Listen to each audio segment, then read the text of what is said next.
Chapter 9. We proceed on our journey, are overtaken by a highwayman who fires at Strap, is prevented from shooting me by a company of horsemen, who ride in pursuit of him. Strap is put to bed at an inn, adventures at that inn.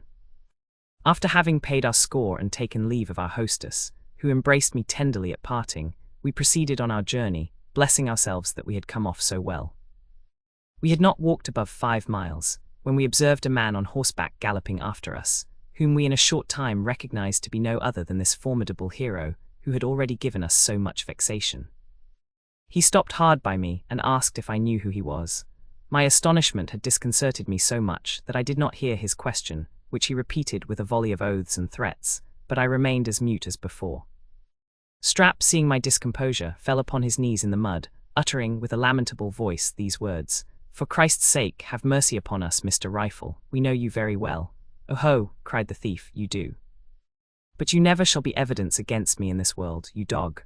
So saying, he drew a pistol, and fired it at the unfortunate shaver, who fell flat upon the ground without speaking one word. My comrade's fate and my own situation riveted me to the place where I stood, deprived of all sense and reflection, so that I did not make the least attempt either to run away or deprecate the wrath of this barbarian, who snapped a second pistol at me. But before he had time to prime again, perceiving a company of horsemen coming up, he rode off and left me standing motionless as a statue, in which posture I was found by those whose appearance had saved my life.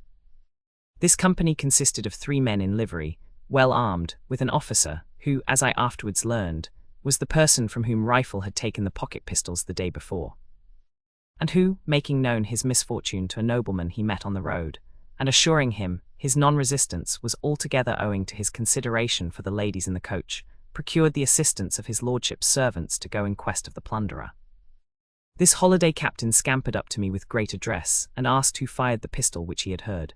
As I had not yet recovered my reason, he, before I could answer, observed a body lying on the ground, at which sight his colour changed, and he pronounced, with a faltering tongue, "Gentlemen, here is murder committed."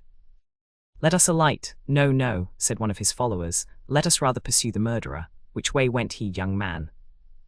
By this time I had recollected myself so far as to tell them that he could not be a quarter of a mile before, and to beg one of them to assist me in conveying the corpse of my friend to the next house, in order to it being interred. The captain, foreseeing that in case he should pursue, he must soon come to action, began to curb his horse and gave him the spur at the same time, which treatment making the creature rear up and snort, he called out, his horse was frightened, and would not proceed. At the same time wheeling him round and round, stroking his neck, whistling and wheedling him with "Sirrah, Sirrah, gently, gently," etc. "ZDS," cried one of the servants, "sure my lord's sorrel is not resty." With these words he bestowed a lash on his buttocks, and Sorrel, disdaining the reins, sprang forward with the captain at a pace that would have soon brought him up with the robber, had not the girth, happily for him, given way, by which means he landed in the dirt. And 2 of his attendants continued their pursuit, without minding his situation. Meanwhile one of the 3 who remained at my desire, turning the body of Strap, in order to see the wound which had killed him, found him still warm and breathing. Upon which I immediately let him blood, and saw him, with inexpressible joy, recover, he having received no other wound than what his fear had inflicted. Having raised him upon his legs, we walked together to an inn, about 1/2 a mile from the place, where Strap, who was not quite recovered, went to bed. And in a little time the 3rd servant returned with the captain's horse and furniture, leaving him to crawl after as well as he could. This gentleman of the sword, upon his arrival, complained grievously of the bruise occasioned by his fall, and on the recommendation of the servant, who warranted my ability, I was employed to bleed him, for which service he rewarded me with 1/2 a crown. The time between this event and dinner I passed in observing a game at cards between 2 farmers, an exciseman, and a young fellow in a rusty gown and cassock, who, as I afterwards understood, was curate of a neighbouring parish. It was easy to perceive that the match was not equal, and that the 2 farmers, who were partners, had to do with a couple of sharpers, who stripped them of all their cash in a very short time. But what surprised me very much was to hear this clergyman reply to one of the countrymen, who seemed to suspect foul play, in these words: "D.N. me friend do question my honour." I did not at all wonder to find a cheat in canonicals, this being a character frequent in my own country. But I was scandalized at the indecency of his behaviour, which appeared in the oaths he swore, and the bawdy songs which he sung. At last, to make amends in some sort, for the damage he had done to the unwary Boers, he pulled out a fiddle from the lining of his gown, and promising to treat them at dinner, began to play most melodiously, singing in concert all the while. This good humour of this parson inspired the company with so much glee that the farmers soon forgot their losses, and all present went to dancing in the yard. While we were agreeably amused in this manner, our musician, spying a horseman a-riding towards the inn, stopped all of a sudden, crying out, "Gadso! Gentlemen, I beg your pardon, there's our dog of a doctor coming into the inn." He immediately commended his instrument and ran towards the gate, where he took hold of the vicar's bridle and helped him off, inquiring very cordially into the state of his health.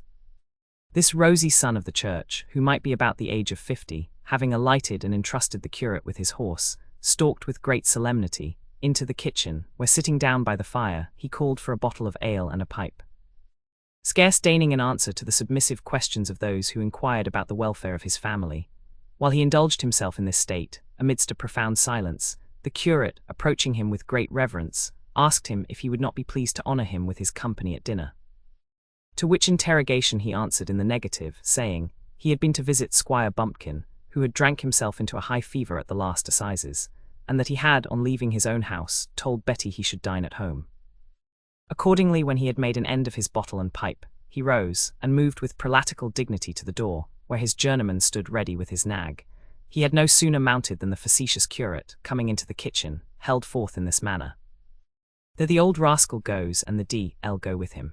You see how the world wags, gentlemen. By gad, this rogue of a vicar does not deserve to live, and yet he has 2 livings worth £400 per annum, while poor I am fain to do all his drudgery, and ride 20 miles every Sunday to preach, for what? Why truly, for £20 a year. I scorn to boast of my own qualifications, but comparisons are odious. I should be glad to know how this wag-bellied doctor deserves to be more at ease than me. He can loll in his elbow chair at home, indulge himself in the best of victuals and wine, and enjoy the conversation of Betty, his housekeeper. You understand me, gentlemen. Betty is the doctor's poor kinswoman, and a pretty girl she is. But no matter for that. I, and dutiful girl to her parents, whom she visits regularly every year, though I must own I could never learn in what county they live. My service T.I., gentlemen." By this time, dinner being ready, I waked my companion, and we ate altogether with great cheerfulness. When our meal was ended, and every man's share of the reckoning adjusted, the curate went out on pretence of some necessary occasion, and, mounting his house, left the 2 farmers to satisfy the host in the best manner they could. We were no sooner informed of this piece of finesse, than the exciseman, who had been silent hitherto, began to open with a malicious grin. This is an old trick of Shuffle. I could not help smiling when he talked of treating. You must know this is a very curious fellow. He picked up some scraps of learning, while he served young Lord Trift at the university, but what he most excels in is pimping. No one knows his talents better than I, for I was valet de chamber to Squire Tattle, an intimate companion of Shuffle's lord. He got himself into a scrape by pawning some of his lordship's clothes, on which account he was turned away. But as he was acquainted with some particular circumstances of my lord's conduct, he did not care to exasperate him too much, and so made interest for his receiving orders, and afterwards recommended him to the curacy which he now enjoys. However, the fellow cannot be too much admired for his dexterity in making a comfortable livelihood, in spite of such a small allowance. You hear he plays a good stick, and is really diverting company. These qualifications make him agreeable wherever he goes, and as for playing at cards, there is not a man within 3 counties for him. The truth is, he is a able cheat, and can shift a card with such address that it is impossible to discover him. Here he was interrupted by one of the farmers, who asked why he had not justice enough to acquaint them with these particulars before they engaged in play. The exciseman replied, without any hesitation, that it was none of his business to intermeddle between man and man. Besides, he did not know they were ignorant of Shuffle's character, which was notorious to the whole country. This did not satisfy the other, who taxed him with abetting and assisting the curate's knavery, and insisted on having his share of the winnings returned. This demand the exciseman as positively refused, affirming that, whatever slights Shuffle might practice on other occasions, he was very certain that he had played on the square with them, and would answer it before any bench in Christendom. So saying, he got up, and having paid his reckoning, sneaked off. The landlord, thrusting his neck into the passage to see if he was gone, shook his head, saying, "Ah, Lord help us, if every sinner was to have his deserts. Well, we victuallers must not disoblige the excisemen, but I know what, if Parson Shuffle and he were weighed together, a straw thrown into either scale would make the balance kick the beam. But masters, this is under the rose, continued Boniface with a whisper.